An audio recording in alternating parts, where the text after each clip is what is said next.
Halo anak-anak, Tuhan Yesus yang terkasih, pada hari ini kita akan belajar tentang kisah Yakub dan Esau. Mari kita pelajari kisah Yakub dan Esau bersama-sama. Anak-anak, berpikir tentang masa depan artinya memiliki cita-cita.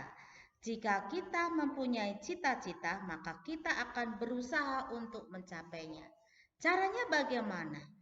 Yang pertama adalah usaha dan kerja keras. Yang kedua, rajin belajar. Yang ketiga, rajin bekerja.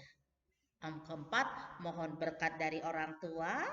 Kemudian mohon berkat dari Tuhan lewat doa-doa yang kita panjatkan. Anak-anak, sebelum kita belajar tentang kisah Esau dan Yakub, mari kita berdoa. Dalam nama Bapa dan Putra dan Roh Kudus, amin. Tuhan Yesus yang baik, bantulah kami memilih sesuatu yang lebih berguna untuk mencapai cita-cita kami. Amin. Dalam nama Bapa dan Putra dan Roh Kudus, amin. Kita akan menyanyi lagu Yakub dan Esau, ada di buku cetak ya.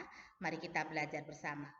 Bapak Yakub teladan orang beriman, sedang Esau cermin bagi orang curang.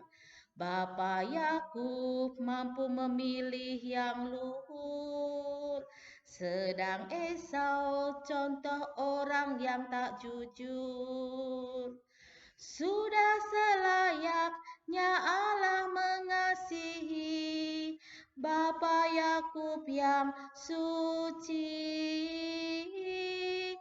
Orang yang jujur, yang pantas dikasihi, Allah pun memberkati.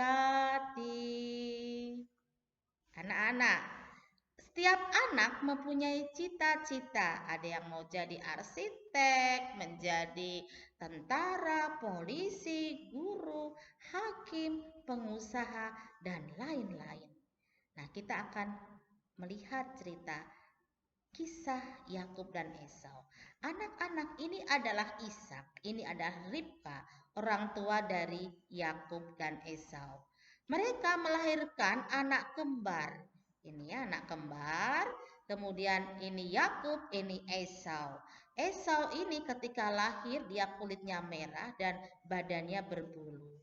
Sedangkan Yakub lahir setelah Esau, dia memegang tumit dari Esau ya. Nah, setelah besar mereka memiliki hobi yang berbeda. Esau kakaknya suka berburu, sedangkan Yakub hobinya memasak. Esau lebih disayang oleh ayahnya karena ayahnya senang menikmati hasil buruan dari Esau. Sedangkan Yakub lebih disayang ibunya karena dia senang tinggal di kemah dan senang memasak. Nah, pada suatu hari ini Esau pulang dari berburu, dia lapar ya. Dia melihat Yakub sedang memasak. Sepertinya masakannya enak sekali.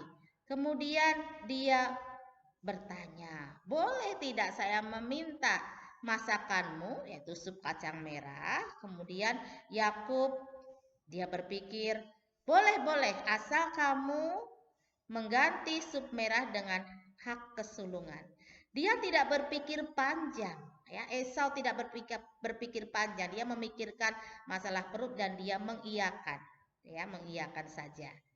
Akhirnya dia makan dari masakan Yakub. Nah, Yakub merasa senang ya, merasa senang. Kemudian Esau pergi dan Yakub sangat senang karena hak kesulungannya sudah ada pada dia.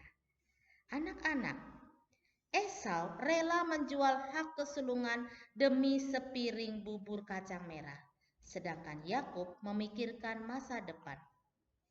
Yakub lebih memilih hak anak sulung. Hak anak sulung itu artinya ahli waris orang tuanya. Jika orang tuanya meninggal, kedudukan orang tua diganti oleh anak sulung. Anak sulung akan mendapat warisan tanah, ternak, dan harta benda, dan juga warisan berkat dari Tuhan. Esau kurang bertanggung jawab terhadap haknya. Yakub lebih cerdik. dan memikirkan masa depan. Berpikir masa depan berarti punya cita-cita. Bagaimana cara mencapai cita-cita itu? Seperti tadi kita harus rajin belajar, rajin bekerja, berdoa, dan mohon berkat dari Tuhan. Anak-anak, kita akhiri pelajaran kita dengan doa. Dalam nama Bapa dan Putra dan Roh Kudus. Amin. Tuhan Yesus, berkatilah kami untuk mencapai cita-cita. Amin. Dalam nama Bapa dan Putra dan Roh Kudus. Amin. Anak-anak, kita bisa belajar bahwa untuk mencapai cita-cita perlu perjuangan dengan cara rajin berdoa, rajin belajar, dan terus berusaha. Maka cita-cita kita dari kecil akan tercapai ketika nanti kita menjadi dewasa. Baik, terima kasih. Tuhan memberkati anak-anak yang selalu berusaha keras. Amin.